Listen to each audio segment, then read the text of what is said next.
Previously on the chosen people.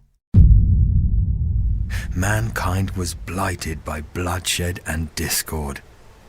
Noah was determined to oppose the culture. Behold, I would destroy them with the earth. I would bring a flood to wipe this earth clean.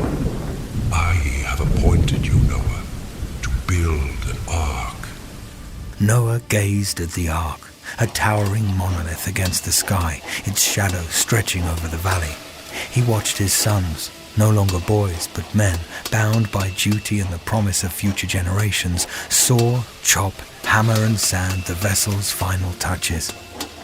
This world is sick. These people are plagued by evil. I know what they deserve, but I can't bring myself to fully accept it. They're all going to die. Thousands of creatures, two by two, ran into the ark, their hooves, paws and claws thumping and scratching against the ark's floor. Flashes of lightning replaced the sun's light, and thunder roared like a predator ready to kill. The voice of the Creator spoke through the tempest. To the ark, Noah. Underneath the white noise of falling rain and rushing water, the screams became audible. Desperate, blood-curdling screams. No! Noah ran to the door and pounded his fists against it. His shouts were surprising to the others. What's wrong? We made it! If you don't weep at their suffering, you'd know better than them. Outside, the skies wept and the earth quivered. God's wrath poured forth, but it did not please him. He sent the flood with regret and sorrow. The waters prevailed over the earth, and the sea swallowed every creature given the breath of life. The Pope is dead. From Focus Features comes the electrifying new film, Conclave. We're about to choose the most famous man in the world. Based on the international best-selling thriller. The Pope discovered something before he died. Rafe Fiennes, Stanley Tucci, Ambition becomes corruption. John Lithgow, and Isabella Rossellini. We sisters have eyes and ears. Top critics are raving. Conclave is hands down the best picture of the year. I had to find the truth. Conclave, rated PG. Parental guidance suggested. Only in theaters October 25th. A fresh start doesn't mean we forget the past. It means that we learn from it instead of letting it hold us back. Shalom, my friends, from here in the Holy Land of Israel.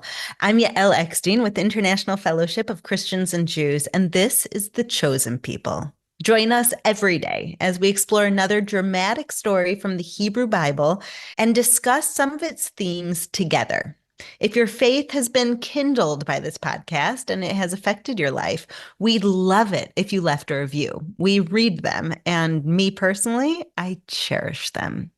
As we explore the biblical story of the people of Israel, we will discover what it means to live a life of purpose and step into the calling of God that He really has for each one of us today. God chose the nation of Israel on Mount Sinai, but through their story, we will discover one abiding truth, that we are all chosen for something great. So let's begin. Today's tale is about new beginnings, about moving on, about starting anew. Noah witnessed the tragedy of judgment, but now he will experience new birth, the birth of a new earth and a new covenant. Let's not waste any more time. Here's episode 8 of The Chosen People, Noah and the Promise. There is a victim of identity theft every 3 seconds in the U.S. During Cybersecurity Awareness Month, LifeLock wants to remind you of the importance of using multi-factor authentication. What's that? Well, while updating your passwords to be more complex is a great first step, multi-factor authentication adds a second protective layer, like getting a text with a security code to help keep your personal information even safer. But for comprehensive identity theft protection, there's LifeLock. LifeLock alerts you to more uses of your personal information and fixes identity theft issues that arise, guaranteed. LifeLock monitors hundreds of millions of data points per second and detects and alerts you to a wide range of threats, well beyond what you can see on your own. If your identity is stolen, your dedicated U.S.-based restoration specialist will fix it, guaranteed, or your money back. Plus, you're backed by the LifeLock $1 Million Protection Package with up to $3 million in coverage. Start protecting your identity today with a 30-day free trial at LifeLock.com/iHeart. That's LifeLock.com/iHeart. Terms apply. The Pope is dead. From Focus Features comes the electrifying new film, Conclave. We're about to choose the most famous man in the world.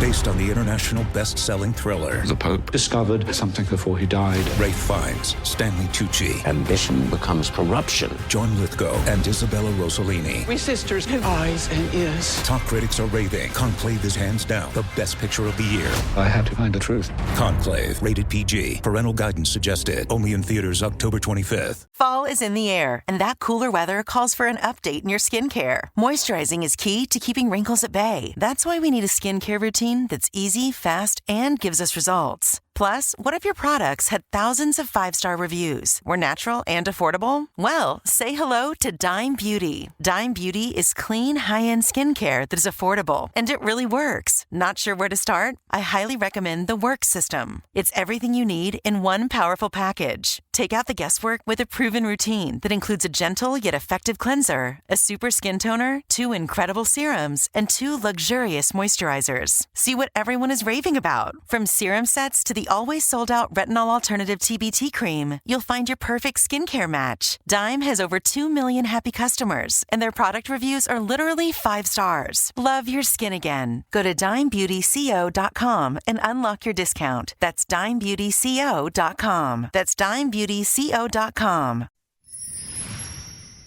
Darkness. Noah remained huddled beside the window, the ark rocking to the tempest outside. Noah was certain it was midday, but there was no way of confirming it. The sun's warmth hadn't graced their faces in weeks. Noah's countenance was gaunt, his eyes unfocused and glazed over with sorrow. His mind swirled like the charcoal clouds above. Noah was tired but couldn't close his eyes. Every time he did, he saw the faces of the damned floating atop the waters. Emzara stepped lightly through the opening of their room. She held a wax candle. The tiny flame twitched to and fro, casting shadows against the wooden walls of the ark. The faint light revealed her concerned face. Her husband had barely spoken since the walls shut. Have you eaten? Noah shook his head. His stomach knotted, not only from guilt, but also from the relentless swaying of the boat. Emzara knelt beside him, her fingers gently stroking his matted hair. She too felt the weight of survival, though her guilt was different. She did not share Noah's anguish, but felt relief that they were spared. Her husband's heart, however, was tethered to the Creator's sorrow. She reached for his hand, placing a barley loaf in his palm, and kissed his forehead. Eat, or else we will have to witness another death. Noah tore a small piece of the loaf and rolled it in his fingers, toying with the idea of eating. The white noise of rain was a constant murmur, muting his low-pitched voice. Do you think I'm ungrateful? Emzara sighed, resting her head against his shoulder. I remember you telling our boys the stories of old by the fire. The story of the garden and the banishment. I remember you repeatedly reminding them that the Creator was merciful, even in his wrath. Merciful in his wrath. Searching for words that might reach him, Noah repeated, the words heavy and foreign in the damp wooden tomb he found himself in. He sighed, allowing the small piece of bread to pass his lips, chewing slowly, each bite a struggle against his sorrow. He laid his head on Emzara's chest, her humming a soft lullaby against the storm. Slowly and sloppily, Noah began to fall asleep. Remember me. Remember my family and the animals with me. Do not forsake us in this tomb. As Noah's breathing finally steadied, the rain stopped. For 40 days the heavens had wept, but finally, mercifully, they ceased. Zara felt a weight release from her chest. She thought about waking Noah, but chose not to, instead laying his head gently on a bed made of wool and hay. The ark rocked gently, the low purrs of wildcats and braying of horses filling the space where the rains once sang. God hadn't forgotten Noah. The Creator remembered him and all the beasts within the ark. The breath of God, the Ruach, blew mightily over the waters. The winds churned, spreading the seas in each direction. The voice of the Creator tamed the dark and chaotic abyss. Noah looked out with his sons. The heavens had closed and ceased their churning. A rumbling could be felt from below, and the fountains of the deep had closed. Shem peered out at the horizon, straining to see any sign of land. The wind cut at his cheeks, and his eyes began to water. I don't see anything yet. How long will it take for the waters to recede? Not sure how much longer I can endure the smell. Patience, boys. God has not forgotten us. Listen closely. The wind of God is moving on our behalf. Do you think there's anything on the horizon? There's a way to find out. Noah captured a raven from within the ark and brought it to the others. He petted its feathers and held it up to the window. Birds gather twigs, leaves, and other things for their nests. If there's any land, this raven will return with something for its mate. Maybe it will return a fig for me. Nothing but stale barley loaves has my stomach in knots. Noah released the raven and watched it recede into the horizon. The raven carried Noah's anxiety on its wings. He knew better than to put all his hope in the raven, but curiosity gripped him still. Days passed into weeks, and still the raven hadn't returned. Noah's face twitched with irritation. I should have known better than to use a raven. Noah had a dove in his hands. He gently stroked its white feathers with his thumbs. With a sigh and a prayer, he released it into the air. Why is a dove better than a raven? Ravens are scavengers. The bird is likely feasting off the carcasses floating atop the waters. No, it's too fat to fly back. The raven is comfortable with death. It will make its home somewhere on the floating carnage and never return. But the dove is a clean animal. It won't make its nest among death and despair. It will return to us. Noah remained at the window for hours, staring earnestly at the water. The faint echoes of screams still tortured his mind. He wasn't sure he even wanted to go back onto dry land.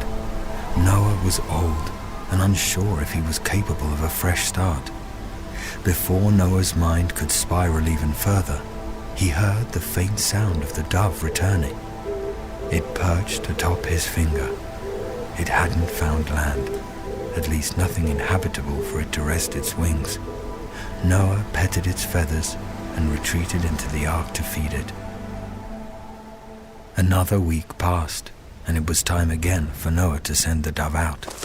It flew gracefully over the familiar waters, wings shimmering in the light of dawn. After hours of waiting, Noah's eyes widened to see the dove's return. In its mouth was a freshly plucked olive leaf. Noah took the leaf and cradled it in his palm. He stroked its smooth green surface.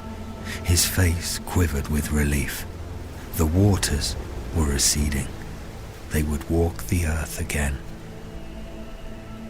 The dove was sent out again and hadn't returned. Confident that the land was near ready, Noah removed the top covering of the ark. It had settled on the mountains of Ararat. The sun shined brilliantly, revealing a land reborn. Noah's family leaned over, beholding the beautiful landscape, teeming with vibrant colors. They wafted in the crisp air, smelling the damp earth mixed with fruit trees. Emzara squeezed her husband's arm. Look, Noah, our new home! Shem, Ham, and Japheth ran to the ark's entrance and released the ropes keeping doors shut. The fresh air blew against their cheery faces. The three brothers held their wives, giddy to step out of the ark and into their future. Still, Noah wouldn't permit them to leave the ark. He stood at the threshold, waiting. His eyes were nervous, and his hands shook. Noah refused to embark on the adventure. He pensively stood, frozen to the ark. Nearly a year after they entered the ark, the Creator spoke to Noah, prompting him to leave. He could hear his voice deep within his heart. His voice was like a steady stream. Go out from the ark, Noah. Take your wife, your sons, their wives, and every living thing that dwells with you. Swarm the earth, Noah. Fill it, be fruitful, and multiply. Noah took the first step forward. His family waited with bated breath as he slowly, steadily, and somberly descended the ramp. A patch of grass was at the bottom. Noah placed a bare foot on the wet earth. The chill sent a shiver up his spine. A sigh of relief followed. He turned to his family and gave them a reassuring smile. They ran like children and skipped across the meadow. The animals followed, scampering, padding, slithering and galloping. The hills were alive. The animals didn't look back. They spread across the earth, stretching as far as the eye could see. Noah's eyes glistened with tears, tears of relief, joy, and sadness. He ascended a jagged path that led to an overhang looking out at the ark.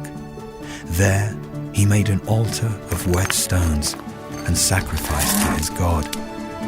The offering burned bright, a beacon signaling a new beginning. The smoke billowed upward, mixing with the clouds.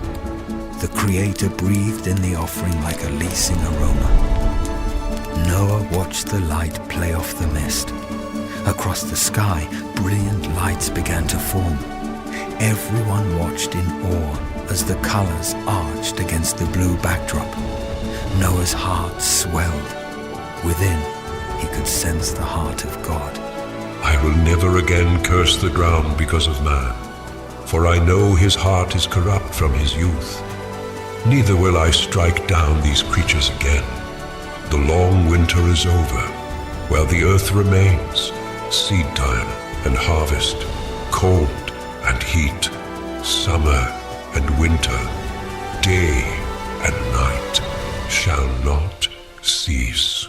Noah gathered his family and relayed everything he could hear from the Creator's heart. God spoke to him, within him, and about him. Each word was a balm to his aching heart. Be fruitful and multiply. Fill the earth as I have commanded since the days of old. Once again, you have dominion. The beasts of the earth will fear you. The birds of the air and the creatures of the deep will flee in dread because of you. Into your hands I give them. They shall be food for you, as are the plants of the earth. I have given you everything. Yet, even so, my eyes are on the lower creatures. You shall not deal with them cruelly, nor shall you eat flesh with its lifeblood. Life is precious, and for your lives I will require a reckoning. The life of all beasts and men will end, and to those who take life on their own, shedding the blood of their fellow man, I will require a reckoning. Whoever sheds the blood of a man, by man shall his blood be shed. For God made man in his image. Do not take life, multiply it, cultivate it, increase and roam the earth.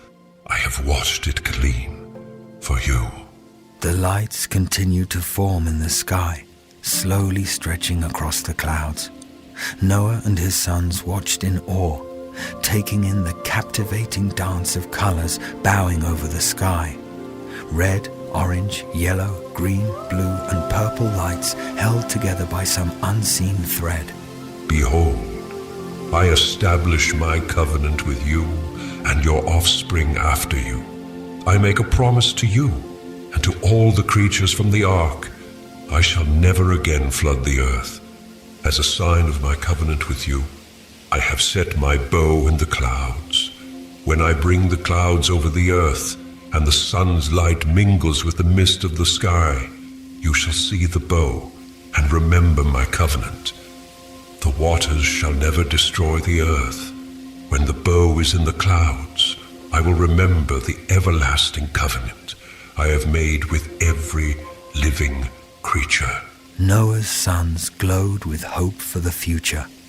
Emzara and the other wives watched from a distance, their eyes glistening with gratitude that the earth was safe. Noah's jaw tightened. A rush of gratitude for the Creator came upon him. But in the back of his mind, whispers of torment plagued him. The Pope is dead. From Focus Features comes the electrifying new film, Conclave. We're about to choose the most famous man in the world.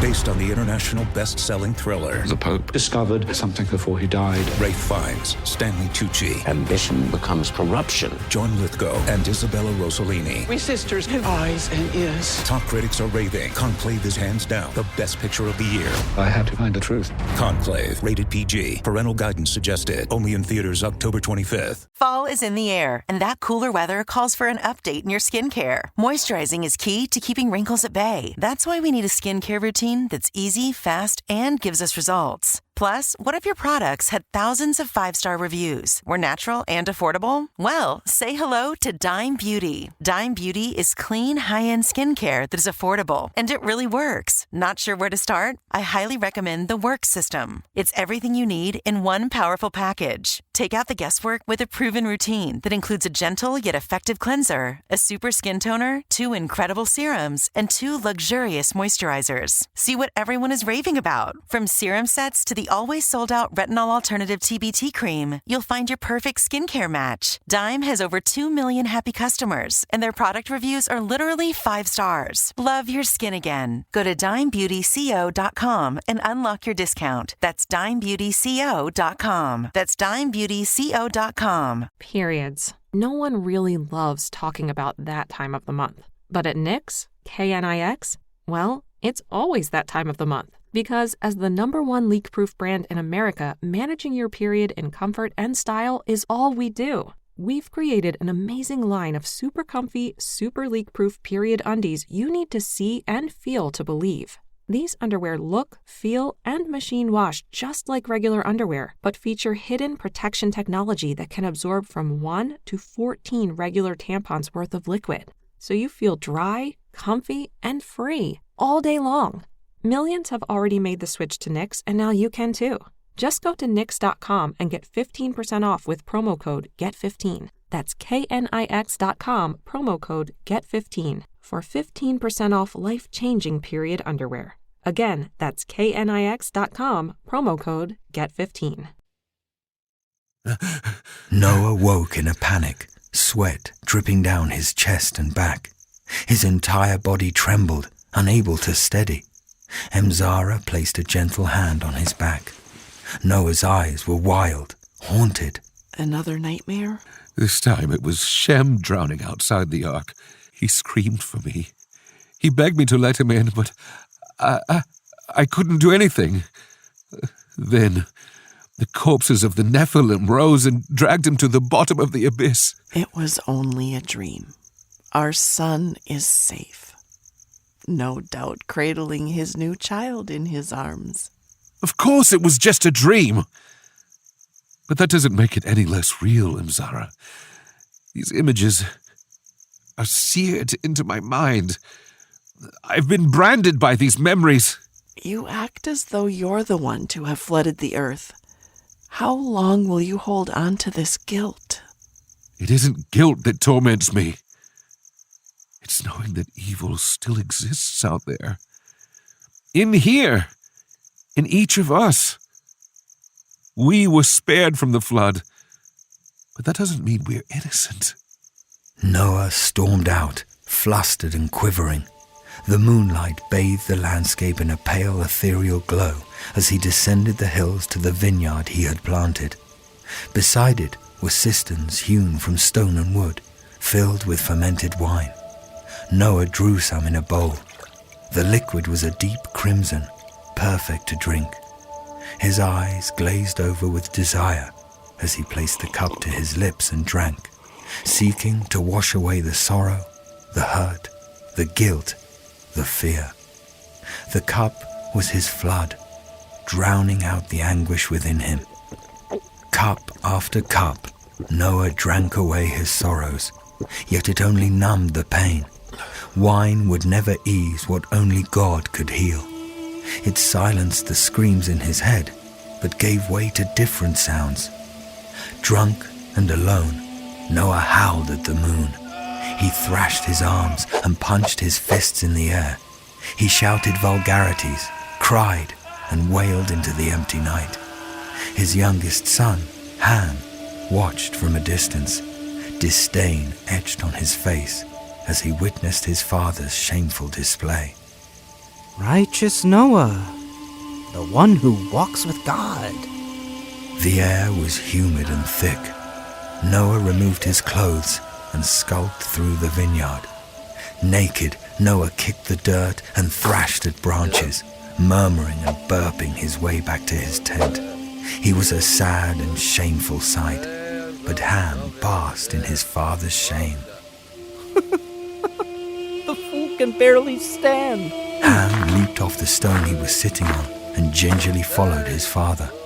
Noah swayed to and fro, barely keeping his naked frame upright.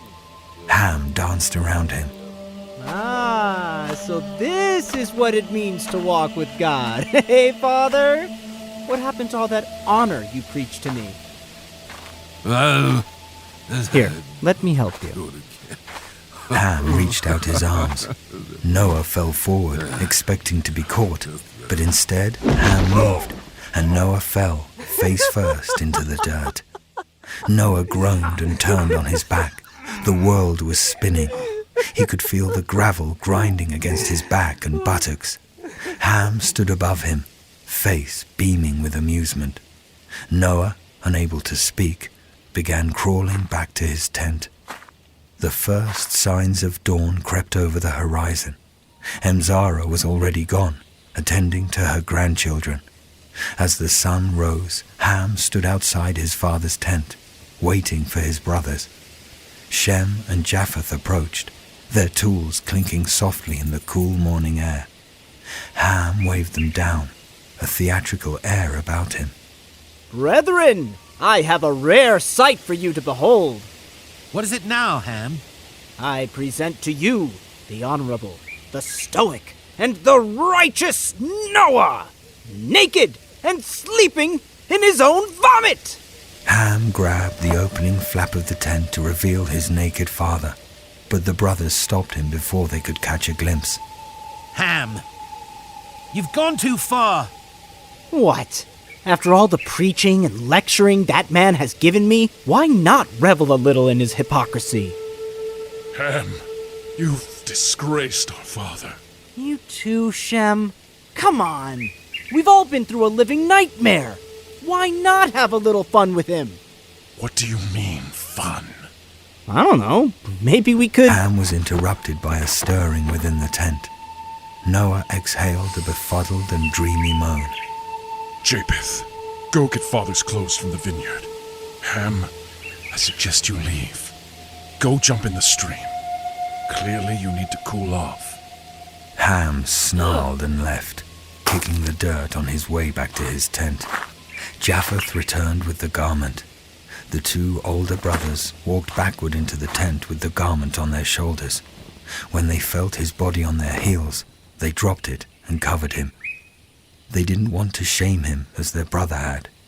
They crept out of the tent, pensive and afraid of what would happen to Ham when their father woke. Noah slept all day, drifting in and out of his wine-induced stupor. His head throbbed, the world around him a fuzzy blur, but he remembered Ham's actions. He recalled the mocking laugh, the bruise on his jaw, a painful reminder of his son's betrayal. Emerging from his tent, Noah wrapped his garment tightly around his body and hobbled to the fire where his wife and son sat. Japheth and Shem's sons were also by the fire, while Ham's son Canaan was on his father's lap. Shem and Japheth looked up at him, empathy etched on their faces, but not Ham. A mocking smile played on his lips as Noah stood over the fire, the dancing flames illuminating his scowl. His voice, coarse and gravelly, broke the tense silence. Cursed be Canaan. His tone was sharp and impassive. Ham's expression shifted from confusion to rage. He covered his son's ears and raised his voice. What did you just say to my son? Cursed be Canaan for what his father has done. He will be a servant to his brothers. Ham stood, his chest puffed out in defiance. What do you think you're doing? Blessed be the Lord, the God of Shem. Canaan will be his servant. Shut up, old man. May God enlarge Japheth, my faithful son. He will dwell in the tents of Shem, but Canaan will be a slave to them all. Shut up! Cursed be your descendants, Ham! Ham lunged to strike his father, but Shem and Japheth got to him first. Ham's screams echoed down the hills. The children scurried to their mothers, and Emzara rose to Noah's side. Leave here. Gladly. Thus continued the cycle of blessings and curses, faith and failure. The never-ending pattern of sin and struggle didn't cease with the flood. Men's sins stretched alongside Noah's descendants, but God's promises remained. His faithfulness wouldn't waver, even in the face of human imperfection. The name Noah means rest. His name was a foreshadowing, a glimmer of hope that peace with God would one day be restored. The Pope is dead. From Focus Features comes the electrifying new film, Conclave. We're about to choose the most famous man in the world.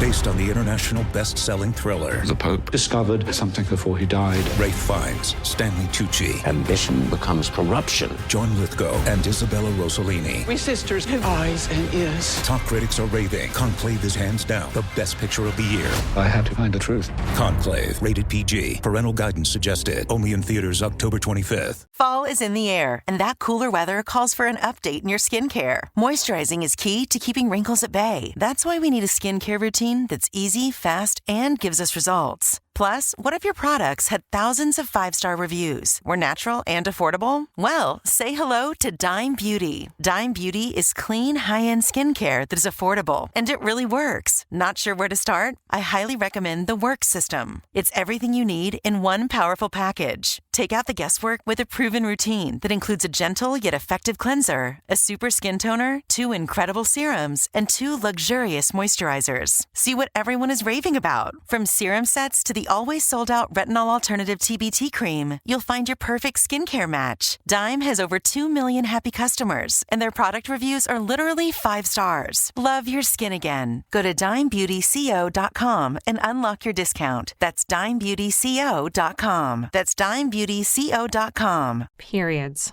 No one really loves talking about that time of the month. But at Knix, Knix, well, it's always that time of the month. Because as the #1 leak-proof brand in America, managing your period in comfort and style is all we do. We've created an amazing line of super comfy, super leak-proof period undies you need to see and feel to believe. These underwear look, feel, and machine wash just like regular underwear, but feature hidden protection technology that can absorb from 1 to 14 regular tampons worth of liquid. So you feel dry, comfy, and free all day long. Millions have already made the switch to Knix, and now you can too. Just go to Knix.com and get 15% off with promo code GET15. That's KNIX.com, promo code GET15 for 15% off life-changing period underwear. Again, that's KNIX.com, promo code GET15. That's a pretty odd ending, isn't it? The first moments out of the ark are euphoric for Noah and his family, accompanied by a rainbow, a promise, and a new lease on life. But it ends with shame and a curse. We end this story of Noah asking many of the same questions we had when we began. Are human beings doomed to repeat their mistakes? How will humanity press on? And the worst of all, will evil win? The Bible tells us in Genesis 8:21, "Never again will I curse the ground because of humans, even though every inclination of the human heart is evil from childhood. And never again will I destroy all living creatures as I have done." Even though the human heart persists in its evil, God has promised to endure with us. Noah wasn't a perfect man. Yes, he made mistakes, and his sons would make even more. But God has determined to abide with his chosen people with patience, slowly guiding each individual and each generation to their potential. Be encouraged by this, my friends. I know I am. Because God knows you aren't perfect. He doesn't expect you to be perfect. He's eager to forgive and guide you towards new beginnings. Let's explore some key events and moments in this story. The first verse of Genesis 8 reads like this: "But God remembered Noah and all the wild animals and the livestock that were with him in the ark, and he sent a wind over the earth, and the waters receded." Rosh Hashanah, the Jewish New Year, is a time for solemn prayer. But interestingly, the Rosh Hashanah prayer service invokes Noah and this very verse. Think about it. On Rosh Hashanah, the Jewish New Year, during the high holidays, this is what we say to God: "You lovingly remembered Noah, and you recalled him with words of salvation when you brought the waters of the flood." And let's think about it. Isn't that what we all pray every day? That all of the raging waters of the world, the war, the poverty, the illness, the pain, that they should recede? Yes, indeed, with Noah there was destruction, vast destruction, but in the end the waters receded, and Noah was left to create a covenant with God for all of humanity. As we think about Noah, this is what we all pray for. Now, let's talk about the wind in this verse, the wind that God sent over the earth. This is the very same wind hovering over the waters in Genesis 1. Do you remember that? As it says in Hebrew, "V'ruach Elohim merachefes al pnei hamayim." And the spirit, or the wind of God, the ruach, was present when the earth was covered in untamed dark waters. What we have here, my friends, is a callback to Genesis 1, when the world was dark and when chaos reigned. Now here, God's breath and wind, the ruach, blew again. Just as God tamed the chaotic seas in Genesis 1 to fashion the earth, he tamed the chaotic mess of Genesis 8 to create a fresh start, a new beginning, a new creation in a way. And we have to believe he can do this for us. He can do this for you, just like he did it for them. He can make you new, and he can give you a fresh start. That's what this Bible verse is teaching us. Now, let's go to the vineyard and talk about Noah's shame. God gives Noah and his family a commission. Puru uravu, it says in Hebrew, be fruitful and multiply. Does that sound familiar? It was the call given to Adam and Eve, be fruitful, multiply. That same commission echoes in our ears today, reminding us of our purpose. But what happened to Adam and Eve shortly after that call? Well, they partook of a forbidden fruit, leading to their nakedness and their shame. Noah ate of a different vine, leading to his nakedness and shame. Noah was much like Adam, given a similar commission, and he failed similarly. But hope doesn't hinge on the faith of one imperfect man. It hinges on God, perfect God. Remember, Israel was not God's people because they were perfect. We see that over and over again in the scriptures. Imperfect beings, but despite that, God chose them. When God's wrath came, when the winds and rains of judgment fell, God established a new covenant, along with the promise to never flood the earth again. A rainbow in the sky appeared. The emergence from the ark, the promise, and the rainbow, they all have significant meanings for Christians and Jews alike. To speak on the rich symbolism is our friend Bishop Paul Lanier. I realize that this is a portion of Scripture that's filled with the miraculous hand of our God. I'm in awe of Him. But I'm also anguished by some of what you and I read in this story as well. For 300 days, Noah was on that boat till finally they landed, and finally they left the ship, the ark. First thing he did was to build an altar. Isn't that a strange thing? That some of those animals who had been preserved and protected, just like Noah and his family, the first thing that happens when they reach salvation is they are sacrificed and surrendered unto the Lord. And then this Noah did what we begin finding in the book of Genesis with Adam and Eve. There was a garden, and they messed up, and they touched something in the wrong way, and it created havoc eventually for 3 sons. And here we are.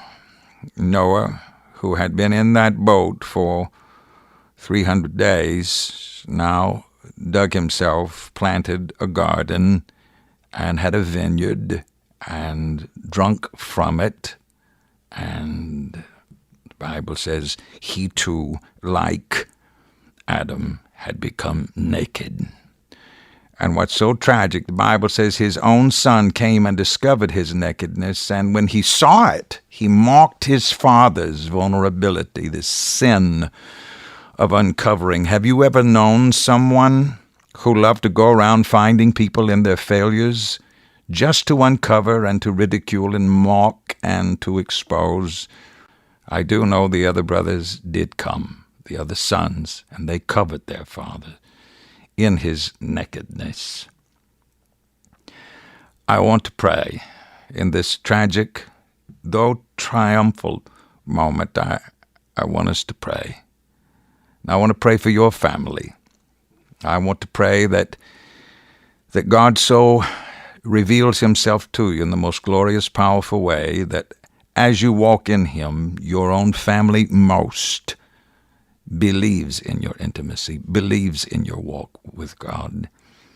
And no matter the storms that come, you are arked, if you will. You are kept, you are safe. For Christians, in the New Testament, we study this and we think of Jesus, who is that boat, who is that ship, who is that Savior, if you will, that when the storms of life come, Christians believe it is Jesus who saves and keeps and restores and revives. Well, I'm praying for all of us who are listening now, Jew and Christian, and I'm believing that the one God of heaven, as we've talked so much about this God of Abraham and Isaac and Jacob and Sarah and Rebekah and Leah and Rachel, that God would reach into your life and assure you that he's got you, that you belong to him, and you are as sure as the promises of heaven. Before we leave Noah and continue our journey through Genesis, I want to leave you with a couple of thoughts on rainbows. If you follow me on social media, you've no doubt seen that I love rainbows. I often post pictures of rainbows in the sky here in Israel, and their beauty has amazed me ever since I was a little girl. I always feel like it's God speaking to us, kind of like he used it to speak to Noah. Jewish tradition has a couple of teachings on the rainbow at the end of Noah's story that I would like to leave you with. First, let's call back to something that I said earlier, that the rainbow is a warrior's bow. Many have suggested that the rainbow is a backwards bow. The shape of the rainbow in the sky is the shape of a warrior's bow directed away from earth. So yes, whenever a rainbow appears, we remember God's promise that he will never again seek to destroy the earth. But I'd like to suggest a bold addition to this symbol of the rainbow as a warrior's bow. Yes, the arrows of the bow are no longer directed to the earth as seen by the shape of the rainbow, but they are directed back to heaven. Maybe the rainbow isn't just a reminder to us human beings here on earth. We take the bow and arrow and we basically send that arrow back up to heaven to God, a reminder of how much he loves us and how much compassion he has on his children. The 19th century rabbi Samson Raphael Hirsch suggests yet another beautiful interpretation of the rainbow. The rainbow is made up of all the colors on the spectrum, as plain white light is filtered through the prism of the rain. And Rabbi Hirsch says that this full spectrum of colors represents all of humanity and all of the vast differences among the people. And that is the new covenant that God makes, that he is connected to every single person in this world. Every single human is created in God's image, that he will not destroy this new world, but will treat it with his greatest compassion, that God loves each of us being unique, and through that uniqueness, connecting to him. And so, following the flood of Noah, God's creation, his greatest creation, human beings, received a fresh start. But a fresh start doesn't mean that we forget the past. It means that we learn from it instead of letting it hold us back. I encourage you to step out of your ark, your teva, today, to learn from your past and live out your purpose with boldness, with connection to God, to take those hard lessons from your past and let it pave a way of faithfulness for your future. As you venture forth boldly and faithfully, I leave you with the biblical blessing from Numbers 6. This pray.com production is only made possible by our dedicated team of creative talents. Steve Katina, Max Bard, Zach Schellebarger, and Ben Gammon are the executive producers of The Chosen People with Yael Eckstein. Edited by Alberto Avila. Narrated by Paul Coltofianu. Characters are voiced by Jonathan Cotton, Aaron Salvato, Sarah Seltz, Mike Reagan, Stephen Ringwald, Sylvia Zaradoc, and the opening prayer is voiced by John Moore. Music by Andrew Morgan Smith. Written by Bree Roseley and Aaron Salvato. Special thanks to Bishop Paul Lanier, Robin Van Etten, Caleb Burrows, Jocelyn Fuller, and the team at International Fellowship of Christians and Jews. You can hear more Pray.com productions on the Pray.com app, available on the Apple App Store and Google Play Store. If you enjoyed The Chosen People with Yael Eckstein, please rate and leave a review. CBS Thursday. Academy Award winner Kathy Bates stars as Matlock in the new CBS original series that critics are calling brilliantly witty, with great storytelling and a suspenseful joyride. You won't be able to take your eyes off Kathy Bates in this reimagining of the original classic. Madeline Matlock is rejoining the workforce at a prestigious law firm and using her unassuming demeanor and wily tactics to win cases and hide a secret from everyone around her. The next great CBS mystery, Matlock, continues with a new episode Thursday, 9/8 Central on CBS and streaming on Paramount+. Odoo is business management made so simple, a kid could explain it. Sometimes business software can't talk to other programs. But Odoo, funny word, has every program from CRM to HR to accounting in one platform. It should cost a lot, but it doesn't. So you should use Odoo because they save you money. Odoo makes a lot of sense, but doesn't cost a lot of sense. Sign up now at odoo.com. That's ODOO.com. Good job. Thanks. Did you know that parents rank financial literacy as the #1 most difficult life skill to teach? Meet Greenlight, the debit card and money app for families. With Greenlight, you can send instant money transfers, set up chores, automate allowance, and keep an eye on your kids' spending with real-time notifications. Kids learn to earn, save, and spend wisely, and parents can rest easy, knowing their kids are learning about money with guardrails in place. Get your first month free at greenlight.com/iHeart.